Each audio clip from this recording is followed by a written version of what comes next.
इंदौर में young entrepreneur forum पर ज्योतिरादित्य सिंधिया ने युवाओं को सफलता का मंत्र देते हुए कहा कि जो अपने उसूलों से समझौता करता है वो कभी सफल नहीं हो सकता। रात को सोने से पहले हमें खुद को आईने में देखना होता है। देखिए खास रिपोर्ट। इंदौर में वाईएफ भारत समिट 2025 का आयोजन। सीएम मोहन यादव और सिंधिया की मौजूदगी। उसूलों और नैतिकता पर बोले ज्योतिरादित्य सिंधिया। उसूलों से समझौता करने वाला सफल नहीं होता। टाटा समूह की सफलता का दिया उदाहरण। युवाओं को हिम्मत और निरंतरता का दिया संदेश। ब्रिलियंट कन्वेंशन सेंटर में आयोजित वाईएफ भारत समिट 2025 देश में उद्यमिता को नई दिशा देने के उद्देश्य से आयोजित किया गया, जहां इस दौरान केंद्रीय मंत्री ज्योतिरादित्य सिंधिया ने युवाओं को संबोधित करते हुए सफलता में नैतिकता और उसूलों की भूमिका पर खास जोर दिया। सिंधिया ने कहा कि जो व्यक्ति अपने उसूलों से समझौता करता है वो जीवन में कभी भी स्थायी सफलता हासिल नहीं कर सकता। उन्होंने युवाओं से अपील की कि रात को सोने से पहले हमें खुद को आईने में देखना होता है। अपनी जिंदगी में करो, सदैव दो चीज अपने दिल के अंदर रखना और उन दोनों चीज के साथ इतना अटूट संबंध रखना कि जिंदगी की कोई भी चुनौती आए उन दोनों चीजों के साथ कभी समझौता न करना। और वो दो चीज क्या है? आपके माता, आपके पिता, आपके देश की सिखाए हुए उच्च मूल्य और उच्च सिद्धांत। Never compromise with your believes and your morals.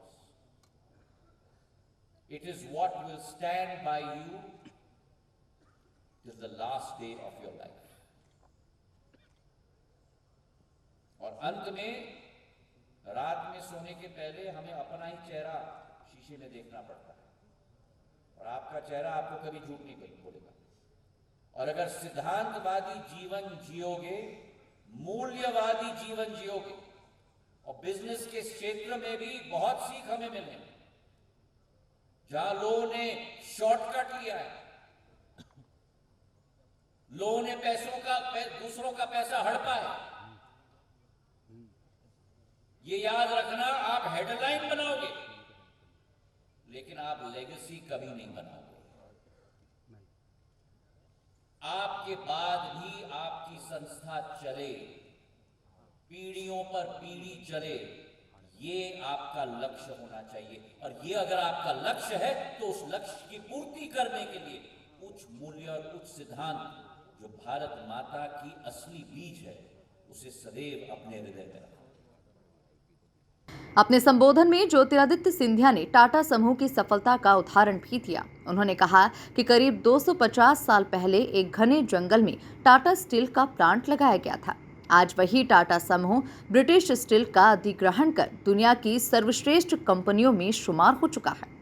जीवन में कठिनाइयां जरूर आएंगी, लेकिन निरंतर आगे बढ़ते रहने की सोच ही सफलता का असली मंत्र है। उदाहरण मैं आपको दे दूं, सर जमशेदजी टाटा जब जमशेदपुर में टाटा स्टील का संयंत्र लगाना चाहते थे, 250 वर्ष पूर्व जंगल होता था, बेहद पत्थरों का इलाका।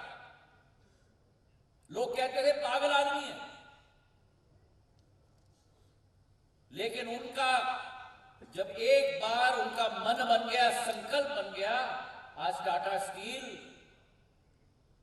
ने जाके ब्रिटिश स्टील का भी एक्विजिशन कर दिया है और ब्रिटिश स्टील को टाटा स्टील का भाग बना दिया है। तो always have courage in your life. Third principle, always be an optimist. पानी का ग्लास दिखेगा तो आधा भरा हुआ है और आधा खाली है, या आधा खाली। अगर लोगों को इंस्पायर करना है, उन्हें ऊर्जा देना है, जिंदगी में उतार चढ़ाव आएंगी, वो जिंदगी का मूल्य है। पर बढ़े चलो, घड़े चलो, उस ऑप्टिमिज्म के साथ चलते रहो और लक्ष्य की पूर्ति आपकी होगी। चौथा प्रिंसिपल, इंदौर के मंच से केंद्रीय मंत्री ज्योतिरादित्य सिंधिया का साफ संदेश है, सफलता का रास्ता नैतिकता, उसूल और अडिग संकल्प से होकर ही गुजरता है। YEF भारत समिट 2025 युवा उद्यमियों के लिए न सिर्फ एक सम्मेलन है, बल्कि जीवन और नेतृत्व का एक मजबूत सबक बनकर भी सामने आया है। Bureau report, MP news, Indore.